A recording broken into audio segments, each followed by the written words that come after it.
Hello students and welcome back to my channel Siraj Shaikh. आज NPO का lecture number 13 है जिसमें हम कवर करेंगे नए पॉइंट्स ऑफ एनपीओ। तो स्टार्ट करेंगे आज का क्लास।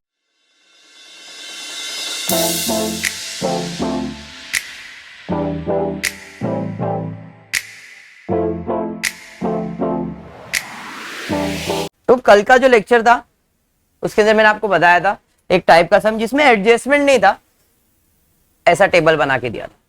आज भी टेबल बना के दिया और एक छोटा सा एडजस्टमेंट है, provide depreciation on equipment 1900 building 1500। एक एडजस्टमेंट भी है, बाकी ये बॉक्स ही दिया है। मैंने पहले भी कहा इस टाइप के सम्स के ऊपर फोकस करो for this year exams. Reason chances है आने के, और इसके अंदर अगर सब्सक्रिप्शन वाला कंसेप्ट आ गया तो उसको अच्छे से समझ लो, क्योंकि बाकी सब चीजें तो आप सॉल्व कर लोगे, खाली ये जो सब्सक्रिप्शन अगर इधर फंस गए तो पूरा सम रॉन्ग हो जाएगा। सम रहता बहुत इजी है, क्यों? खाली इधर पोस्टिंग का ही काम है, एडजस्टमेंट तो है ही नहीं। बात समझा? तो इस टाइप का सम आया तो डरना नहीं, इस टाइप का सम आया मतलब बोनस है आपके लिए। क्यों? देयर इज नो एडजस्टमेंट, खाली आपको प्रॉपरली ये पहचानना है, समझना है, पोस्टिंग करना है, काम खत्म। क्लियर? तो इस टाइप के जितने भी सम्स आपके टेक्स्ट बुक में मैंने ऑलमोस्ट कवर कर दिया है। एक सॉल्व सम था, एक अनसॉल्व सम है, एक बेसिक छोटा वाला सम था जिसके अंदर सब्सक्रिप्शन नहीं था, और एक ऐसा सम है जिसके अंदर सब्सक्रिप्शन नहीं है, वो भी अपन एक बार कर लेंगे। तो क्या हो जाएगा कि भाई सब्सक्रिप्शन का काम खत्म हो जाएगा, एनपीओ का काम डन। अब आपको कितना आ रहा है, कितना प्रैक्टिस है, वो आपके ऊपर है। फिर भी आपको ऐसा लग रहा है नहीं सर करवाओ ना, और या रिविजन ले लेना बाद में, तो उसका अपन रिविजन ले लेंगे। ठीक है, चलिए तो स्टार्ट करते हैं आज का सम। देखते क्या। तो सबसे पहला काम हमको चाहिए वो है कैपिटल फंड ढूंढना, और कैपिटल फंड ढूंढने के लिए आपने यहीं पे देख लिया, आपको कैपिटल फंड मिल गया है 1,70,940। तो कैपिटल फंड क्या है आपका? लायबिलिटीज है। लायबिलिटी साइड पे जाएंगे और लिख लेंगे कैपिटल फंड। Capital fund 1,70,940। कुछ डाउट इसके अंदर? पक्का? उसके बाद ये जितना भी डेट दिया है सब क्या है? ओपनिंग बैलेंस है।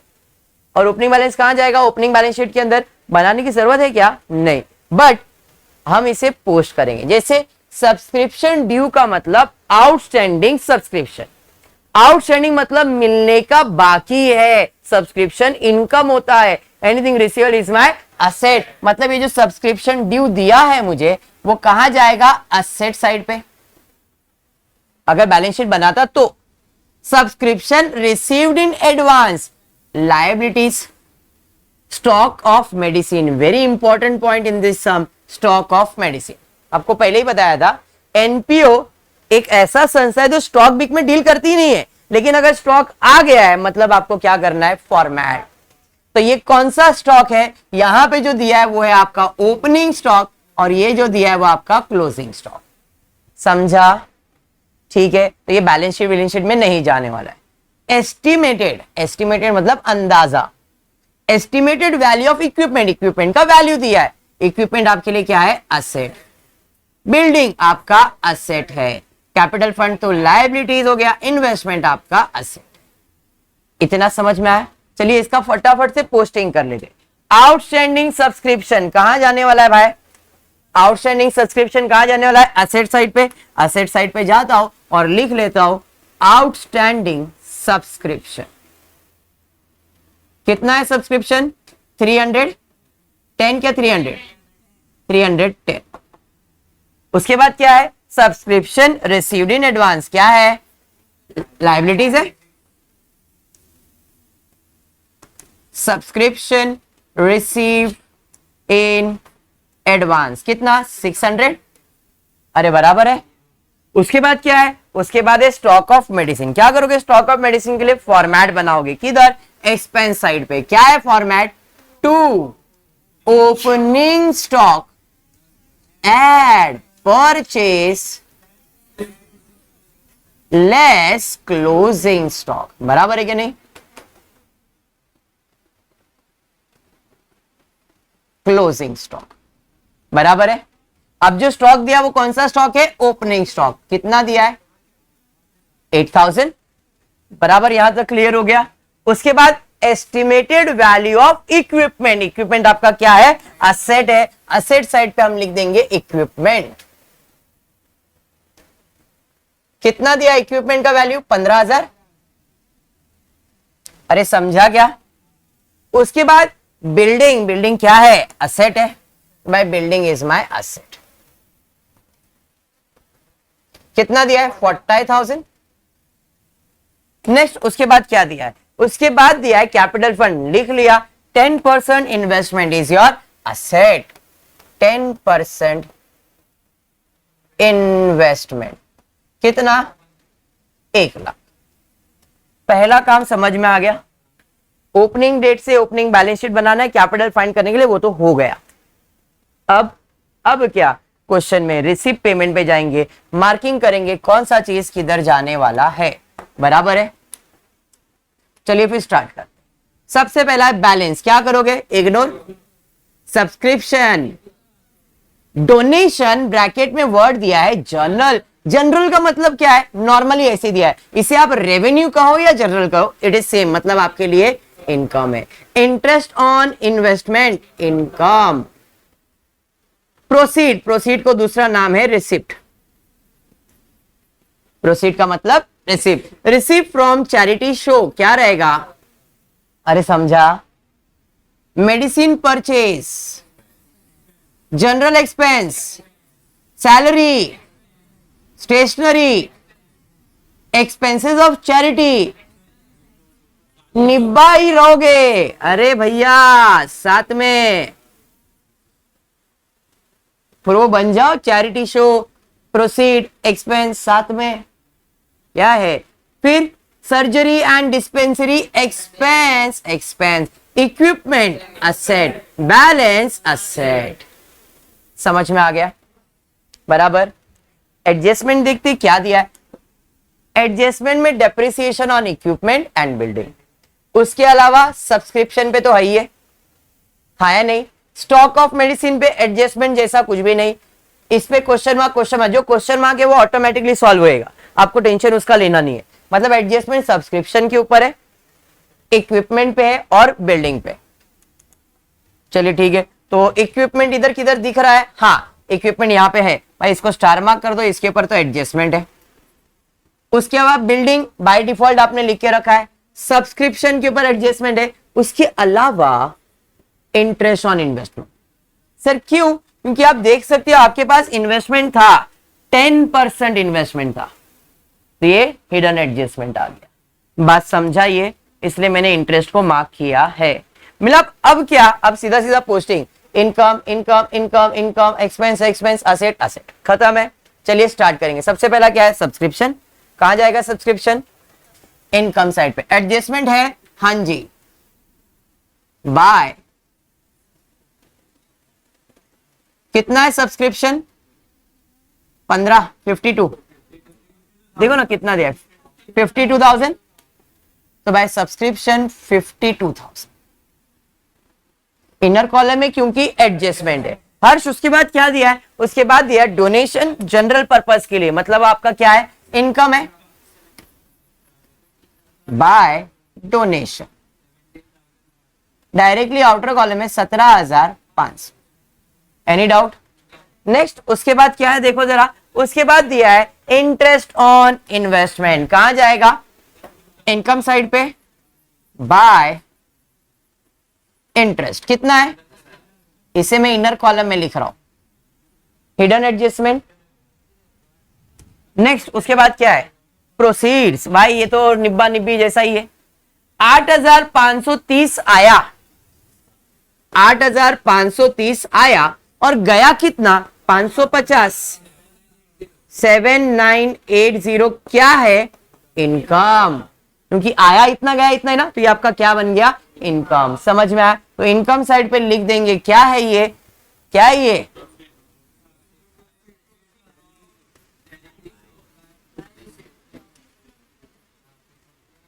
बराबर है कितना? 7,980। अंडरस्टूड? और कुछ है क्या? Receipt done. पेमेंट में मेडिसिन परचेज कहां जाएगा? एक्सपेंस में नहीं, आपके फॉर्मेट में, क्योंकि स्टॉक ऑफ मेडिसिन है ना, तो परचेज इसी के अंदर आ जाएगा। कितना है?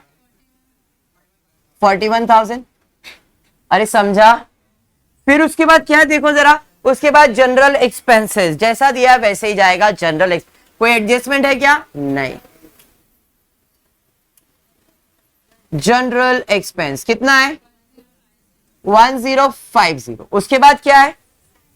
उसके बाद है सैलरी और स्टेशनरी, दोनों आपका एक्सपेंस है। एक्सपेंस साइड पे 2, सैलरी कितना है? 23,000। उसके अलावा 2, स्टेशनरी 2000। उसके बाद क्या है भाई? सर्जरी एंड डिस्पेंसरी क्या है? एक्सपेंस है, एक्सपेंस है। सर्जरीज कितना है? 4200। उसके बाद क्या है? इक्विपमेंट किधर जाएगा? असेट। इक्विपमेंट ऑलरेडी अपने पास है, इसी में ऐड कर दूंगा परचेस। कितने का? 10। अरे समझा? फिर उसके बाद क्या है? उसके बाद बैलेंस है कैश का और बैंक का, दोनों आपका असेट है। असेट साइड पे लिख देता हूं, cash in hand, cash at bank. Cash in hand 960, bank 13,960। Any doubt? तो आपने आपका पोस्टिंग का काम खत्म कर दिया। देखो इस टाइप के सम में क्या इंपॉर्टेंट है, पोस्टिंग समझ लो, पोस्टिंग करो, आपने खत्म कर दिया। अब बचता है खाली वो टेबल जिसे आपको कंप्लीट करना है। टेबल में मैं सब्सक्रिप्शन को फुर्सत से कर रहा हूं, एक एक करके स्टॉक ऑफ मेडिसिन से स्टार्ट कर रहा हूं। ये तो हो गया। ये कौन सा स्टॉक है? Closing stock. भाई क्लोजिंग स्टॉक का 2 इफेक्ट आने वाला है, हाँ या नहीं भाई? एक तो क्लोजिंग स्टॉक इधर है, कितना दिया देखो क्लोजिंग स्टॉक 11,000, एक इफेक्ट हो गया इधर। दूसरा आपका असेट है closing stock 11,000। Any doubt? Simple था ये। बढ़ेंगे आगे। उसके बाद क्या दिया है? उसके बाद estimated value of equipment 15,000 question mark. तो जरा देख लेते, इक्विपमेंट में एक एडजस्टमेंट है, क्या है? डेप्रिसिएशन, बराबर है। चलिए देखते हैं इक्विपमेंट के पास जाके। इक्विपमेंट 2 चीज दिख रहा है, दिख तो रहा है। अभी उसने बोला डेप्रिसिएशन भी देने का, तो लेस डेप्रिसिएशन कितना? 1900। जैसे ही माइनस करूंगा इधर कुछ आंसर आएगा, और जो आंसर आएगा वो क्वेश्चन मार्क है। तो मतलब अपने को 1900 का दूसरा इफेक्ट देने का है। कहां जाएगा? एक्सपेंस साइड पे 2, डेप्रिसिएशन ऑन इक्विपमेंट कितना? 1900। अरे बात समझा? तो क्वेश्चन मार्क उसका फेल हो गया। फिर क्या है देखो जरा, उसके बाद आपको दिया है बिल्डिंग 40 और क्वेश्चन मार्क। चलिए ठीक है, बिल्डिंग देख लेते। 40 एडजस्टमेंट में दिया था कि बिल्डिंग में 1500 का डेप्रिसिएशन है। ठीक है भाई, माइनस कर देता हूं, लेस डेप्रिसिएशन 1500। जैसे ही 1500 माइनस क्वेश्चन मार्क का आंसर आ गया। इसका दूसरा effect depreciation on building 1500।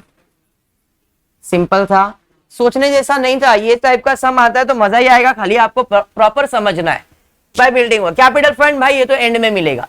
Investment, ध्यान से करते इन्वेस्टमेंट। मैंने 10% पे एक जगह पे पैसा इन्वेस्ट किया है विवेक, तो 10% के हिसाब से पूरे साल का मुझे कितना ब्याज मिलना चाहिए? 10,000 मिलना चाहिए। देखो जरा, मुझे इंटरेस्ट मिला है कितना? इसका मतलब कुछ भी आउटस्टैंडिंग नहीं है। होता इधर 9,000, आना चाहिए 10, हुआ 9, तो 1,000 आउटस्टैंडिंग होता, हम ऐड करते। है नहीं? इधर ऐसा कुछ भी है क्या? नहीं, मतलब there is no adjustment. Dash, इसका value same 1,00,000। Question mark, fill in the blank. समझा? इसका मतलब इस पे भी कोई एडजस्टमेंट नहीं। डैश 10,000। अरे समझा? मैंने 1,00,000 का 10% पूरे साल का निकाला। सर पूरे साल का क्यों निकाला? बिकॉज वो ओपनिंग में और क्लोजिंग में ही पूरे साल का मेरे पास है, इसलिए मैंने 10% निकाला 10,000। तो 10,000 ब्याज आ रहा है क्योंकि ऑलरेडी मुझे मिला हुआ है। इंटरेस्ट ऑन इन्वेस्टमेंट ही बोला है क्वेश्चन में भी, ये मैं नहीं कह रहा हूं, डायरेक्टली बोला है। बात समझा? इसी साल का पैसा है, मतलब वो इस साल पैसा मिल चुका है। बेटा दिमाग में, हाँ इसलिए there is no adjustment dash करके आउटर कॉलम में और यहां पे वैल्यू।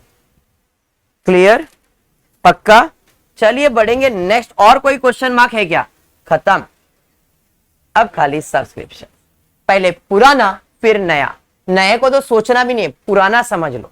पुराना का क्या है जरा देखते। पुराना 310 बाकी था और 600 रुपया एडवांस मिला था। कल मैंने आपको एग्जांपल दिया था, भाई मुझे सब्सक्रिप्शन का 52,000 मिला, जो मिला रहेगा इसमें पुराना रहेगा कि नहीं, तो निकाल दो। क्यों?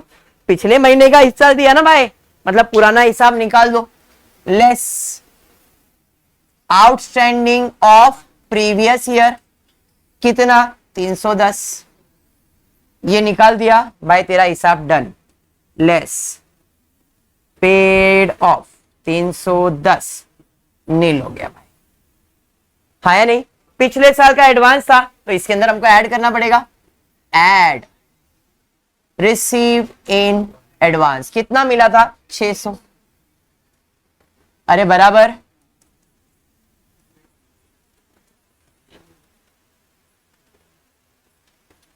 नील हो गया। अरे समझा? हाँ, खत्म हो गया एडजस्टमेंट, यही करना था, हो गया। पिछले साल का है, आउटस्टैंडिंग है तो माइनस, प्रीपेड है तो प्लस। सिंपल। नॉर्मल लैंग्वेज में आउटस्टैंडिंग ऐड प्रीपेड लेस होता है, लेकिन प्रीवियस ईयर का तो इसको रिवर्स कर देना है, ज्यादा सोचना ही नहीं है। नॉर्मल करंट ईयर में आउटस्टैंडिंग ऐड प्रीपेड लेस होता है, लेकिन ये प्रीवियस ईयर का है तो आउटस्टैंडिंग माइनस और प्रीपेड प्लस। समझा? हमने वही लॉजिक से एडजस्ट कर लिया। अभी करंट ईयर का कितना आउटस्टैंडिंग है? 350। प्रीपेड कितना है? 150। आउटस्टैंडिंग ऐड प्रीपेड लेस ही करते हो ना, तो भाई add outstanding subscription of current year कितना? 350। क्रेडिट साइड पे ऐड किया क्रेडिट, दूसरा इफेक्ट देने का डेबिट। आउटस्टैंडिंग सब्सक्रिप्शन 350 बराबर एडवांस 150, प्रीपेड है, लेस प्री रिसीव कितना? 150।